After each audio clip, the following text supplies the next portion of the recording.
Assalamu alaikum достар. Бүгін 16 январь болып қалды, 2023 жыл. Біз Жалат шаарынын муниципалдық меншік башкармалыгында отурат элек. Башчысы Борокулов Жолдубай мырзанын астында.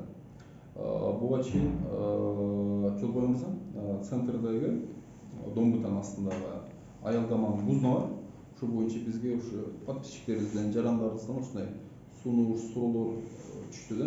Не болот экен, бирөөгө сатылып кетпептир бул дагы бир базар, бир коммерциялык объект болбойбу, ушул жерге бир жарандарга жакшынакай отура турган отургучтарды, брусчаткаларды көрктөндүрүү, мындай дарак, турак деген ийгип койсо жакшы болот эле деген нерселерди суроолор берди да.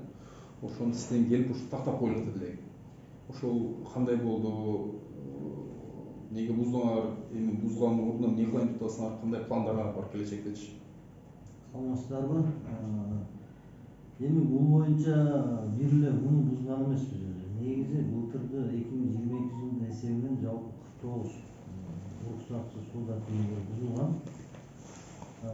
Муну дагы ошол аялдаманы дагы ошол 50-аялдама катары 2022 жылдын аягында бузулмак эле. Бирок тилекке каршы бир аз убакыт созулуп 2023-түн 1-айына туура келип калды. Негизи бунун максаты баягы мындай мөөнөтү бүткөн аялдама, ижарага келишимдин мөөнөтү бүткөн. Түшүнүктүү. Мөөнөт бүткөнүнө байланыштуу буздуңар, Эми эмне кылайын деп атасыңар? Эми бул нерсени бул башка бир жаранга ижарага берүүдү пландаштырып деле бузган эмеспиз.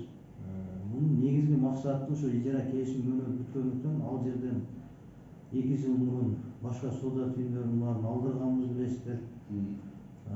Бул ижарачынын келишим мөөнөтү бүтпөй калып, бир аз убакыт созулуп барып бузулуп калган. Анан негизги максаты азыркы учурда көктөндүрүү иштерин гана жүргүзүп коебуз, башка бирөөгө ижарага берип, курулуш куруу планыбызда жок. Чоң рахмат.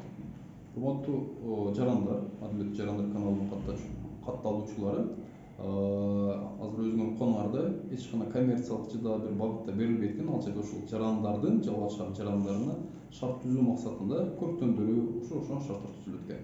Чоң рахмат. Кечээ дагы бир суроом бар эле. Өгүнү мен ушул Роза Азимова көчөсүндө Спутник районунда бар айтсам, бир үй өзүм билем деп кылып дарбазасын чыгарып алыптыр да. Ошого силер бир чара көрө аласыңарбы? Жалал шаардын менчик башкармалык катары. Азыр көрүп атасыз, Ошто, керек болсо Каракулжада бир райондордо мына бузуу иштери болуп атат да. Эми бийлик ошон үчүн бийлик да, мыйзамсыз кылган жарандарга чара көрүп, мыйзам жолунда жүргөндөргө мындай кандай бир көмөктөшүү максатында бийлик болот да. Албетте, азыр сизден дарегин тактап алайын бул нерсе боюнча. Андан кийин биздин балдар барып өз эсебинен бузуу боюнча эскертүү берет. Кудай кааласа бул нерсе боюнча иш алып барабыз. Анан бул бардык жакта деле бузулуп атат дегенибиз менен бизде деле болуп атат. 2020-32 уруксатсыз курулуш бузулган болсо 2020-2022 49. Быйылкы жылдын эсебинен болсо ошо биринчи курулуштун баштады уруксатсыз курулуштарды. Каерде? Ошол эми биринчи курулуш аялдама болду. Андан кийин могу Балтаболов көчөсүндөгү аерде 5 үй бар, биздин алыкташыбызча. Ошол 5 үйдүн дагы курулуштарын бузуу иштери башталат жакын арада. Андан кийин эми жалпы шаар аймагынан өзү негизи мыйзамсыз уруксатсыз курулуштарды бузуу боюнча жалпы иш аракет жүргүзүлөт. Негизи бирок баягы бир аз жай жүрүп десеңер деле болбой калып атат. Негизи колдон келишинче аракет кылып атабыз. Негизи элдерге да кайрылып кетерим.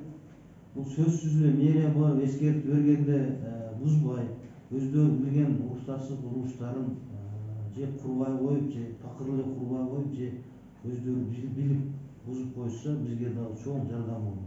Эми Аллах эч качан андай кылбайт. Акчасы келген. Бийлик ошон үчүн бийлик мыйзамсыз курулуштарды бузуу үчүнчү. Жолдубай мырза, дагы бир вопрос, бир суроо да.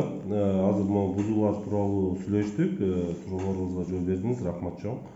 Дагы бир маселе мен бир көтөргөм бул маселени. Бул бизде Тейлөө үйү бар, Тору деген.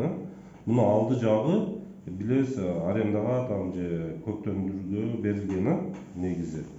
Ошого өтсөң могу тун жактан да келсең более менее да жанагычы брусчатка тиги кийин бул тиги Ноорузбу эмне остановканын жанындагы дагы жакшы брусчатка кылган.